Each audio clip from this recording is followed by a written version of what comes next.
I've been thinking a lot about this lately, how every leader tells the same exact story, that they're standing on the right side of history, that their cause is righteous, and their enemies will basically say the same exact thing. But they can't both be right, yet both sides actually believe it. So the question is not only whether they're lying to us, the public, but the stranger, more troubling question is whether they're lying to themselves. And if they are lying to themselves, are they aware that they're doing this? Is this deliberate? Because power doesn't simply corrupt the brain, right? It doesn't just corrupt the mind. It constructs stories. It starts constructing a narrative. And human beings, especially those in charge, need their stories to steady themselves because, well, without the story, the burden of the choices and their actions would be unbearable. So I wanted to come on here to kind of translate that playbook, to name the psychological patterns that we've all seen, but maybe just didn't have the language for. But I will say, once you spot them, you can't unsee them, so that's kind of on you. Okay, so every story begins with destiny. It sounds very spiritual, divine even, but in practice, it's quite violent. And leaders love to invoke history because it tells people that they're simply fulfilling fate. Their struggle is inevitable. And so once you frame your mission as something that's meant to be, the world automatically shrinks into a binary. So you're either helping carry history forward or you're getting in the way of fate itself. And nobody wants to do that. So that's what destiny framing does. You'll start to hear things like, restoring our rightful place, future generations will thank us. And these phrases, these words, they're used because they do more than persuade a group of people. They sanctify. They turn wars into pilgrimages. So I want you to keep in mind when you start hearing these phrases, just think of them, see them as signals of a leader at work bending chaos desperately into some coherent, inspirational story. A good example of this is in the 1800s when Americans believed that it was their duty and their right to expand west. They referred to this as manifest destiny. And they use this type of framing to justify spreading across the entire continent. It wasn't just seen as like a choice, right? This was a national calling. And when you're fulfilling a prophecy, well, you're not going to sit around and negotiate with the people already living there. You embrace them. So indigenous people were reduced to obstacles that were just in the way. They were in the path of a predetermined future that Americans wholeheartedly believed in. Because if you think about it, destiny doesn't need anyone's permission. Destiny doesn't need to explain itself when you're carrying out the will of history. And that's the power of a destiny story. It basically makes compromise feel like desecration. But destiny alone is not, it's not going to be enough. Yes, it does help create a vision, but leaders really need to step up their game. They need to anchor these ideas to the identity because otherwise it's not personal enough. If a policy is tied to your identity, well, backing off, it's going to start to feel like betrayal. It starts to feel like retreat is impossible. So to hearten a movement, leaders must, I'm getting messages. Leaders must create sacred values. And once a leader declares something sacred, it leaves the marketplace of politics and it enters the realm of faith, right? So sacred values are not interests. They're not bargaining chips. You can't trade them. They can't be priced. They can't be negotiated because they're no longer a matter of desire. They're not what we want. They're who we are. They're what we stand for as a group of people. And to compromise on the sacred, like a city, a border, or a flag, essentially makes you a traitor to your ancestors. And again, nobody wants to do that. You'd be committing sacrilege, basically. So think of sacredness as kind of like a fortress for your leaders to avoid negotiation. It kind of shields leaders from negotiation. It turns everything into an all or nothing. And you'll be willing to die for this because it's sacred. It justifies rage when offering a compromise. It sounds like straight up disrespect, like you're trying to bribe someone out of their core beliefs. It's just so dirty, right? That's why conflicts in places like Jerusalem, they're so intractable, because you're not really negotiating real estate. You're negotiating ancestry. You're negotiating faith, existence itself. And that's going to make anybody feel like blasphemy, right? And it's not that people are being unreasonable. It's people just feel morally trapped. And you'll start to notice, you'll know you're in the zone when leaders start invoking ancestors, graves, flags, or God. Now, here's where things start spiraling. You have two sides. Each one believes that they're just protecting themselves, they're protecting their sacred values. So each takes defensive steps, but those steps look threatening to the other side. So they respond. And then we respond to their response. That entire thing is called a security dilemma. It feels like self-defense. Your moves, they're rational, restrained, necessary, right? Like you can analyze this over and over again, and it just feels like you're doing the right thing here. Yet to the other, each step just looks like aggression. So we're stuck in this loop where our defense is their thread, their defense is our thread. So what does a leader do? Each leader is now responsible to provide evidence that the other side started it and compile some sort of moral alibi.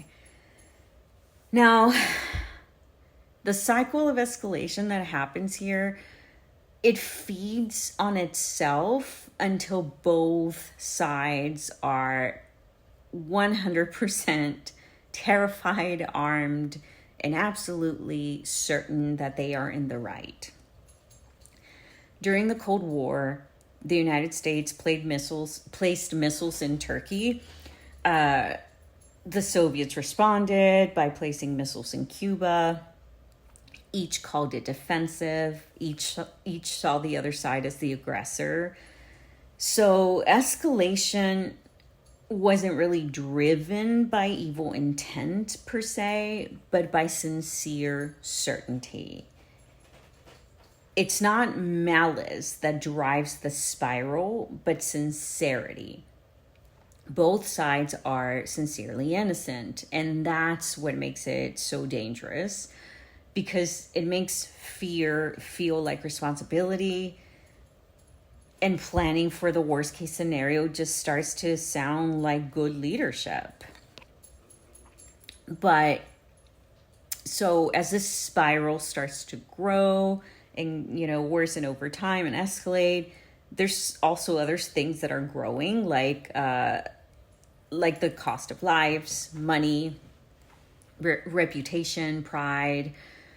So a leader can't just, throw in the towel and give up and turn around. A leader doubles down. because admitting error feels way worse than the losses themselves. So the brain tilts toward evidence that confirms the righteousness of the cause. This is more than self-deception. This is survival. The brain is protecting the leader from collapse by weaving reality into some coherent story. So they start to seek comfort, not truth, comfort, and they begin to filter. Successes are magnified, failures are minimized, reports are edited down, bad news become isolated incidents, defeats become the price of progress. And so once again, the leader's conviction just remains unshaken, right? During the Vietnam War, U.S. officials repeatedly promised that the war was almost won, that victory was just right around the corner. And they did this because not just for the nation, but for themselves too. Believing the opposite of that would just be unthinkable, right? Because you can't betray the dead by admitting that they died in vain, at least not openly. It just feels wrong. So the higher the price, the harder it is to stop paying that price. But there is a loophole, there's a trick, and that trick is to change the story that you tell yourself. So there comes a moment in every war room when, although leaders believe in their mission, their actions start to clash with their own actions. Their actions start to clash with their own values. And it starts to feel really awkward for them. So leaders can do the unthinkable while still seeing themselves as heroes, still believing that they're good people. Sometimes they must temporarily suspend their own moral compass, right? And this is a maneuver known as moral disengagement. It lets you bend your values without breaking your identity. So the identity stays intact. It's kind of a win-win, well, for your side. It's a loophole. All you have to do is create a little bit of distance by reframing your actions. So maybe stop focusing on the fact that you're doing mass surveillance because this is a precaution. Don't call it torture, call it enhanced interrogation. Don't say war crimes, it's collateral damage. And these are not bad policies. These are all just temporary measures, right, for the sake of our national security. This is how the conscience is silenced, by convincing it that the rules don't apply this one time, right? Because the circumstances are different. We saw this after 9/11. The rule book wasn't just thrown out, right? But it was reinterpreted to make rules, new rules, feel necessary. So we didn't reject our own values. We're not hypocrites. We preserve them by exceptional means because of the situation we were in. And yeah, it was bad. Yeah, it was ugly. But what are you going to do? We have to make temporary exceptions to protect lives and defend our democracy. This is the lesser evil. That was a huge phrase back then. So when framed like that, even good people can justify things that they would normally reject. It lets leaders sleep at night. It keeps supporters on board. And supporters are, they're the people, they're the taxpayers, the people that are funding the wars. So you need their support. And it just makes ugly actions feel bearable, right? Now, inside all of these high-level meetings, there's another dynamic that's unfolding very quietly. It's the subtle art of court politics. Nobody wants to be the person who brings bad news to the boss, or to be the voice of hesitation, right? Like, what are you? Some sort of coward? Get out of here, loser. This is a room of winners. So what they do is doubts are sanded down, reports are tailored to fit the mood. And once the whole entire team does this, once everyone on the team trims the truth just a little tiny bit, what reaches the leader is a polished version of the facts. It's not lying technically. It's more like anticipatory compliance. So in other words, it's reality, but it's been softened so much that it loses its shape. And over time, as the advisors stop speaking up, the truth starts to sound, absent. And that silence starts to sound like consensus.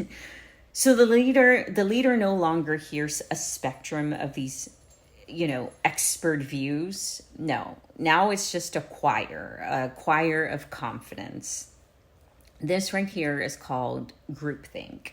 It's the illusion of consensus, but it's artificially manufactured by self-preservation.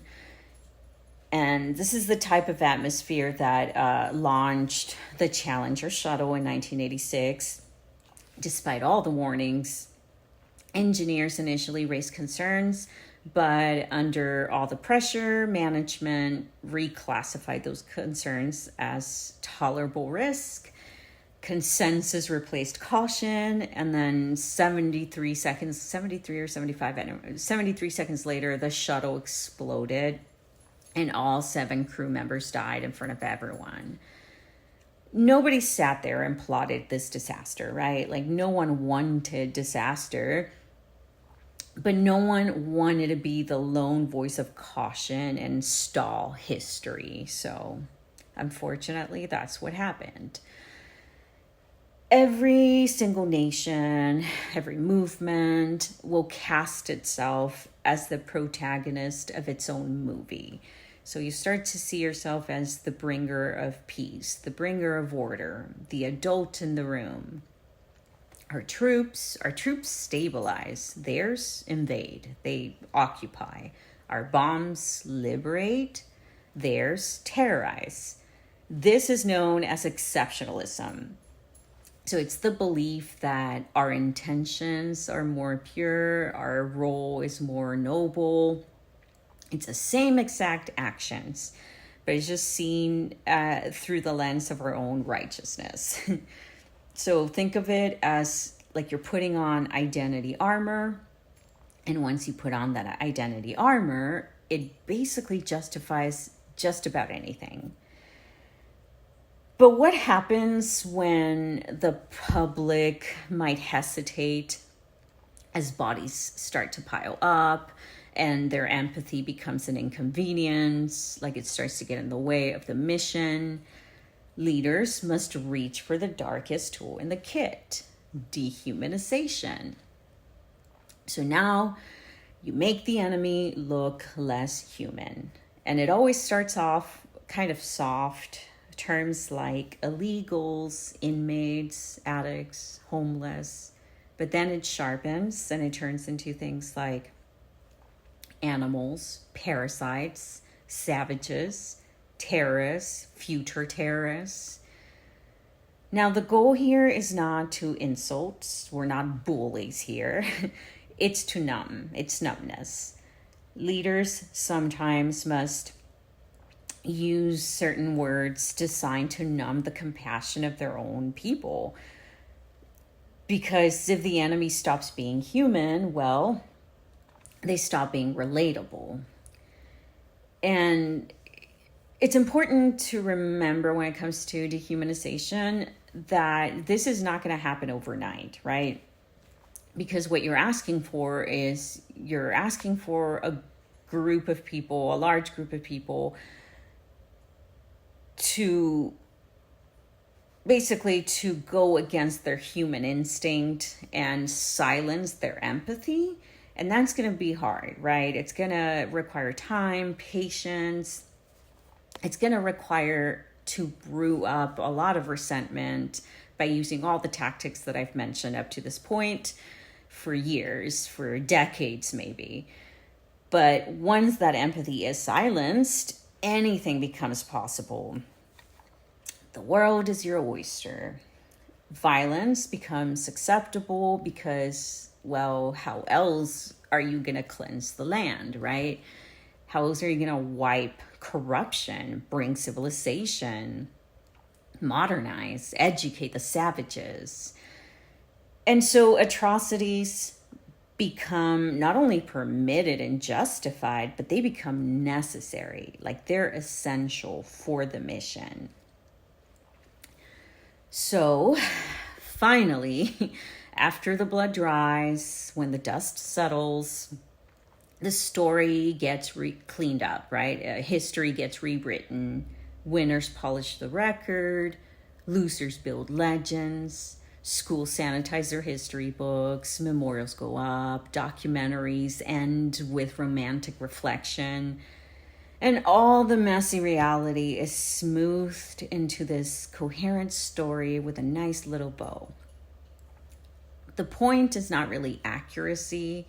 The point is comfort. It's coherence. Because, like I mentioned, coherence protects the identity. And without identity, well, you're just left with it's only chaos and unnecessary suffering.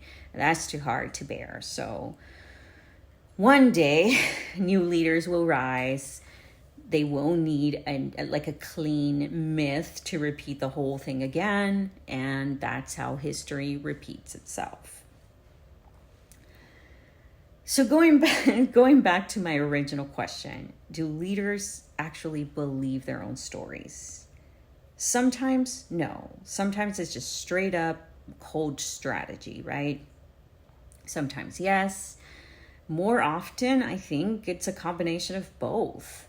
The stories protect them from collapse just as they protect the people who follow them. And humans, especially powerful humans, are masters of self-deception. It's how we live with what we've done. Because belief is a lot easier than regret, and certainty just sells a lot better than a confession. So the next time that you hear a leader say that they're on the right side of history, just pause and ask yourself, whose history is this person talking about? And what did they have to erase to get there? And then you decide for yourself if that's a future worth walking into. Because the moment a story hardens into certainty, we all risk becoming characters trapped in someone else's myth. And God forbid, when the mask slips, when you finally see that myth for what it is, a brutal, repulsive reality, it could be too late. So just keep that in mind. And that's really all I wanted to say. That's it. Everybody, please take care, and I will see you next time.